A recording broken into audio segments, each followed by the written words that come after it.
responsible that we don't look at all these things as other countries are doing the same thing, so that we see whether we can use them to take our lives back and get our economy working as well as we can make it work.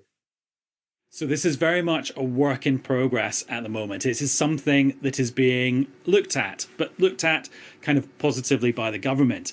It is being looked at quite negatively by a handful of Conservative members of Parliament who think it's a real infringement of privacy, of liberty, and could potentially be discriminatory.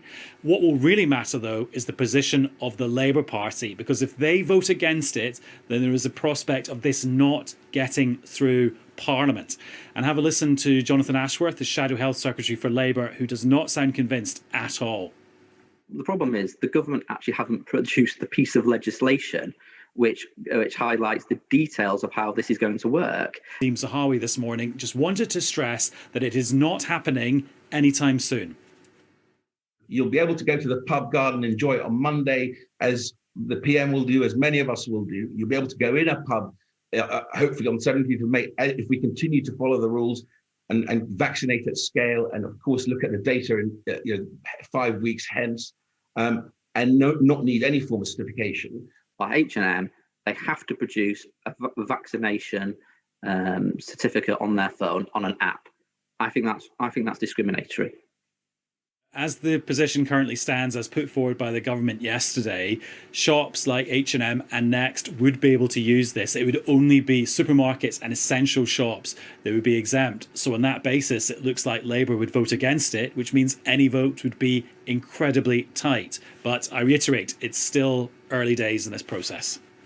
Adam, thank you very much for filling us in on all those political interviews this morning. It's been a busy day on breakfast today, isn't it? Mm-hmm. Police officers searching for a missing student from West London say they have found a body in Essex. 19-year-old Richard Okorogheye was last seen leaving his home 2 weeks ago. The body was found in a pond in Epping Forest, and that's where our reporter Dan Johnson sent this report this morning.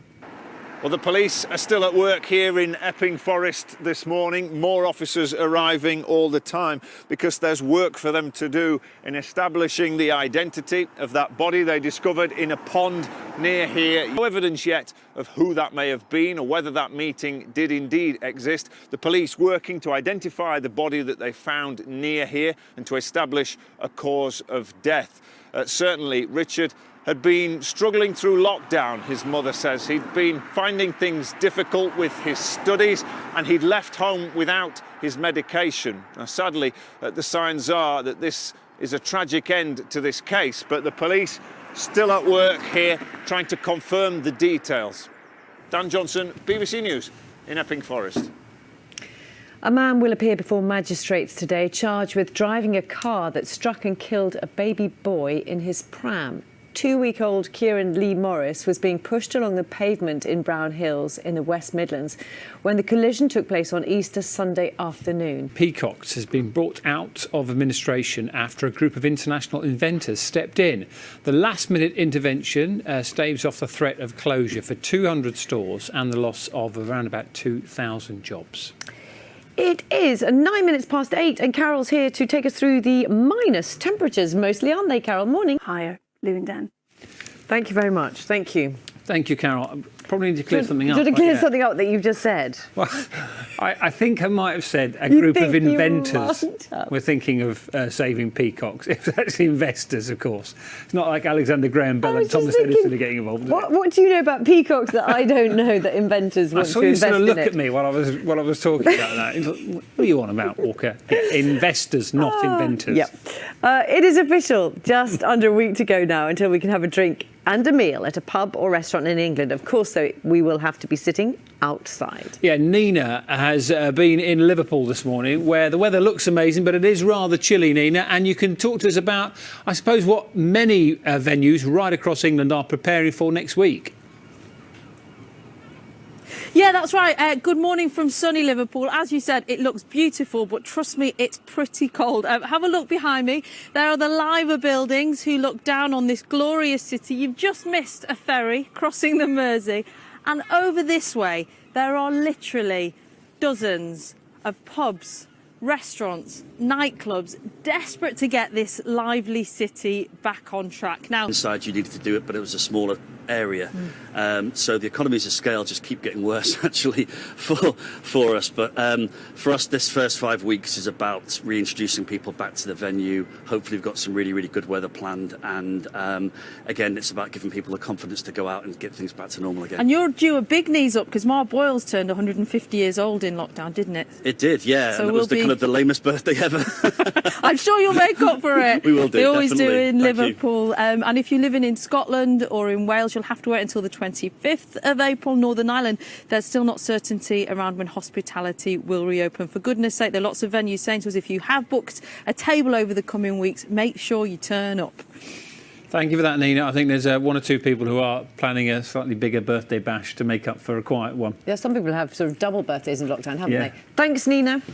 So it was mainly good news, as Nina's been saying, for the hospitality industry in England yesterday, and for shops, hair and beauty salons, gyms, theme parks and other leisure facilities. But some travel industry leaders, however, have said the Prime Minister did not offer the clarity they were hoping for. Let's speak right now to Johan Lundgren, the Chief Executive of the budget airline EasyJet. And I'm sure, like many others across many industries, you were watching very carefully yesterday for what... Because we do know that there are certain, and different circumstances when you're looking at a number of things when it comes to the buyers in different countries. But I do have a concern when I'm looking, for instance, at what they presented being in the green category. So in order for you as a destination to qualify for that bucket and that category, there needs to be acceptable levels of rates of vaccination in the population.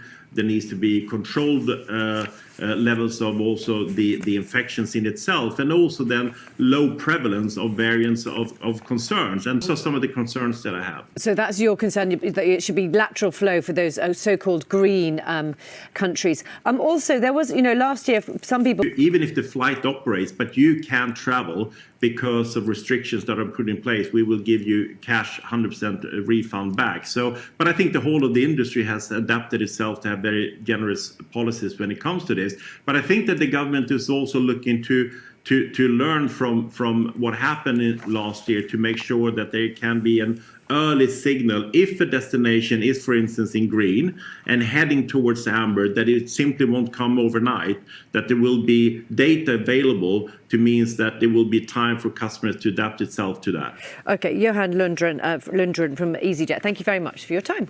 Let's pick up on some of the things we're hearing there with Irene Hayes, who is the owner of the travel agency Hayes Travel. She joins us from Sunderland this morning. Hopefully, Irene, you're able to listen in to much of what was being said there from an EasyJet perspective. What is your view this morning on the potential, that traffic light system, the green, amber and the red?